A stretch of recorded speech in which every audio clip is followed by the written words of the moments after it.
Wing Saber Historical Fencing. Hi, I'm Kat. Who wears her sunglasses at night so she can.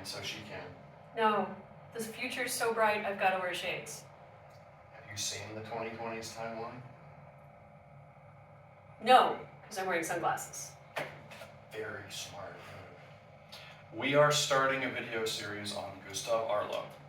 Now, this will be Gustav Arlow's second book that is a hybrid between Hungarian and Rhode-Island fencing. Gustav Arlow's Fencing in High Tiers is being taken and run with by my colleague Julia, and he will be doing his own video series, as I understand it, for the material in the book Fencing in High Tiers.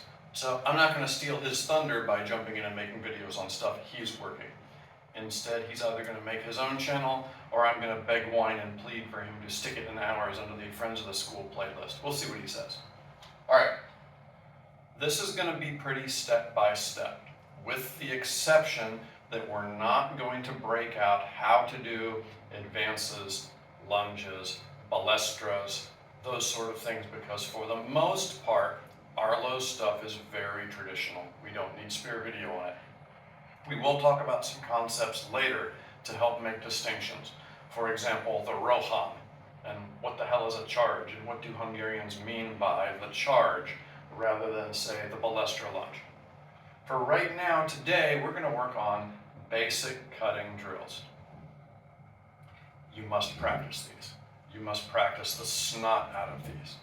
I had to come up with a nifty name to get my lightsaber students to practice these, so we call it pointy elbow dead droid. You must practice these to build the suppleness of your shoulder and the ability not to wear out your deltoid, but to have it relaxed no matter what position you're working from in your guards, your parries, etc. This trains the back.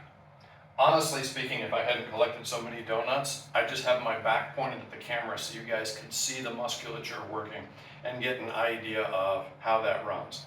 But I don't want to humiliate my wife on camera. She doesn't want to show off my donut holders all over the internet. She knows I used to figure model, but that's a different thing. I'm going to show the basic position, and then Kat is going to sit on a stool and model the technique because we have a low ceiling in here.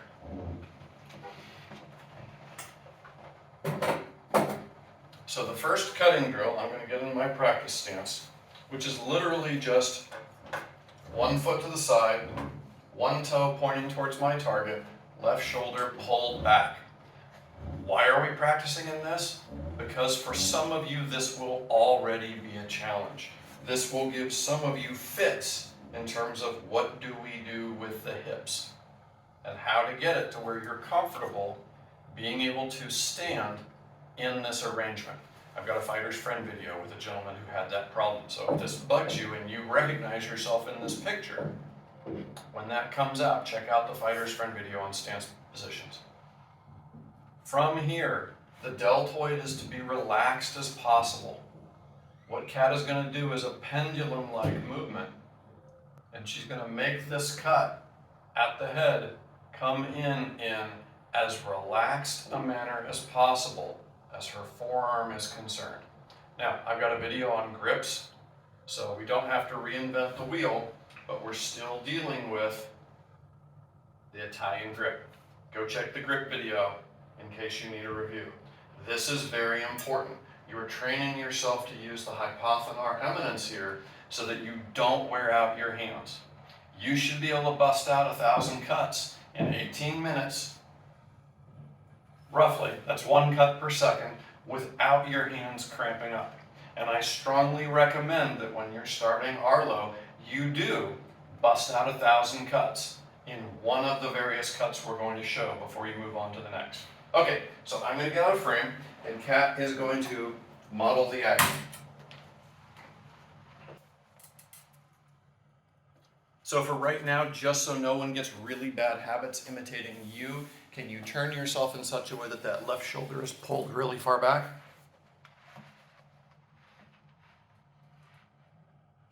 Side saddle.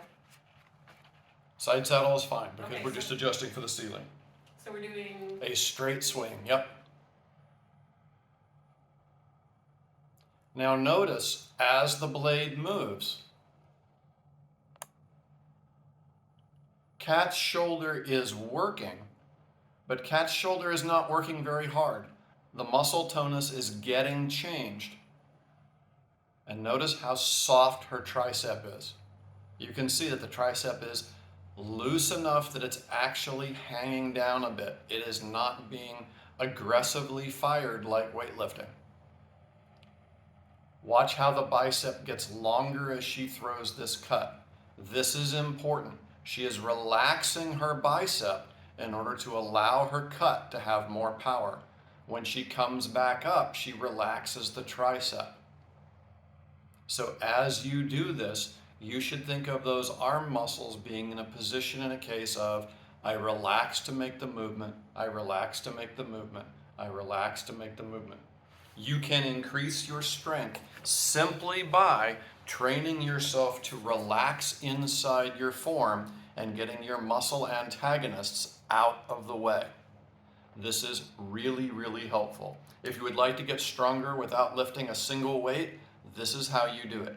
And the most reliable way of doing it is to do it a lot so that you can really, really wire it in. Kat, can you demonstrate this with the left hand, please? For those of you who are screeching and groaning at the camera right now, sorry, we're dealing with Hungarian stuff. You are not going to get away from training both hands. Even back in the 19th century, they considered it important for health reasons.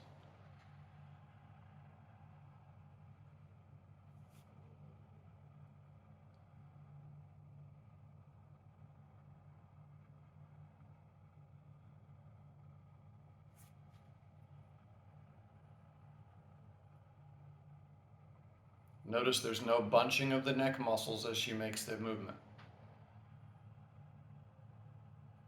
The deltoid is having its tonus changed a little bit. And if you look at the line of her tricep as it moves towards the armpit, the lats are active because the eccentric contraction of the lat is what is holding up her arm. So it's like she's got little balloons inside her ribs that are holding her arm up in space. You need to get a point where you can relax and have your arm up at this height without it being work. If you try to do all of this from the deltoid, you are going to have a very miserable experience because sooner or later that deltoid will wear out.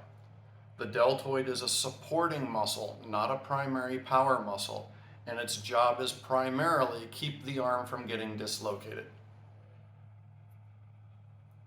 All right. Thank you very much. We're going to be back for more variations of this very, very soon. We've got more videos and content coming, so if you liked what you saw and it was useful for you, please stab the like button, /subscribe, and punch the little bell icon so that you're notified immediately when new content comes available. Thanks, and go do the thing.